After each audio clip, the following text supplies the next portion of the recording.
Hello po guys, magandang umaga po sa lahat at kumusta naman po kayo dyan guys. So ngayon po guys, ito po yung ginagawa ko po ang handa po ng agahan.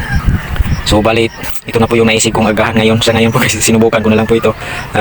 Yun po guys, meron pong okra na nakuha ko po sa tanim ni mama, mga 4 na piraso.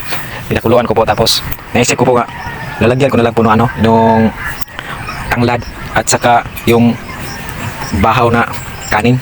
So yun po guys ang ginagawa ko, yun po ang okra, bahaw na kanin tapos tanglad at nilagyan ko na lang din po ng kaunti lang ng asin. Balis, ganito po kasi yun guys at mahirapan po talaga ako sa pagkain dahil takot po kong kumain na mga masasarap. So yun po guys ay nilagyan ko din po na malunggay kahit kaunti lang po para po kayo sustansya naman po. Kasi ang ginagawa ko po sa umaga, kakain lang po ako ng yung kanin na nilagyan ko ng sabaw sa Bisaya pati dughong, tapos ang ulamin ko na lang po yung buko dahil kumukuha ko ng buko sa umaga para iinumin yung tubig. Tapos yung laman po, yung laman ng buko, yung butong guys, yun po ang gamit ko na lang po ng ulam. Dahil pag magluluto po ako ng mga itlog, ng saan, tapos yung ibang pagkain na po guys na mga karne-karne, maingit na nga po ako sa aking mga kapamilya po dito pag kumakain ng karne dahil ang sarap nilang tingnan. At ako po na matatakot po talaga ako kumakain dahil umatake na lang po yung hyperacidity ko.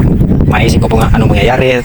Grabe ang hirap po talaga guys. Kaya ngayon ang ginagawa ko, sinubukan ko na lang po ito ngayon na gumawa ng nilagyan ko na lang po ng okra, kamunggay, tanglad at yung kanin ko po na sinabawan. So yun po guys, malapit na po itong maluto haunin ko na po ito mamaya. Ano ba yung haunon sa Tagalog? Yan guys. Buwan guys, ibalik na sa plato. At mamaya po kakain na po ako dahil parang mahapi na po sikmura ko po guys. Kukunin ko lang po yung tanglad kasi hindi naman po makakain yung tanglad. Kasi pwede naman kain pag kaya lang nguyain. Pero mukhang hindi kayang nguyain yung tanglad guys. Kaya lang, kukunin ko lang po dito sa plato at ilipat ng lagyan. O yan po guys, yung ako ang pangagahan ngayong araw po na ito so ito po guys, mag-start na po ako na kakain dahil yung yung sikmura ko po nabubugan na po ng asid. O yun po guys, unang subok.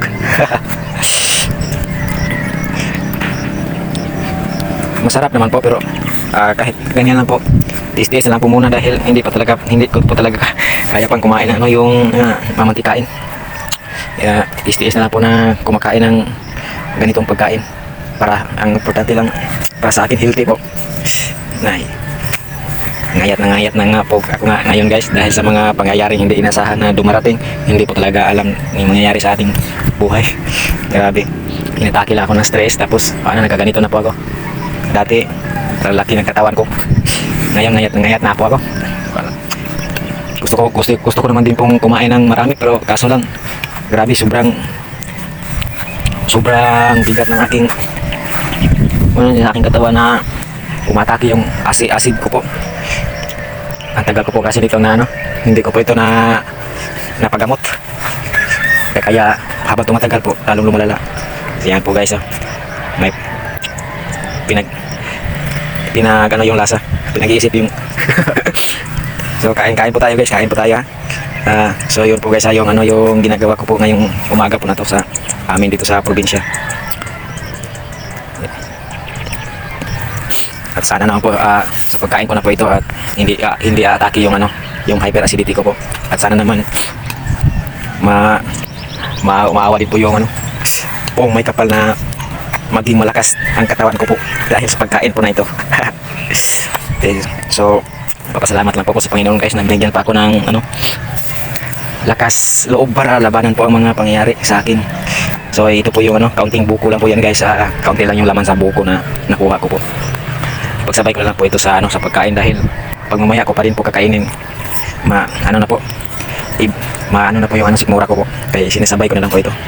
At sa totoo lang po hindi ko po alam kung ano ang mga benepisyo ng mga kinakain ko, pero sa alam ko po basta mga natural lang na pagkain siguro makakatulong naman po kahit kaunti-kaunti lang magkapera, mabili ng mga food supplement. So yun lang po guys, yun po ang ginagawa ko po dito, at sa ngayon magpapaalam na po muna ako at tapusin ko lang po yung yung pagkain ko po guys. At maraming salamat po sa inyong panonood at bye bye po, God bless.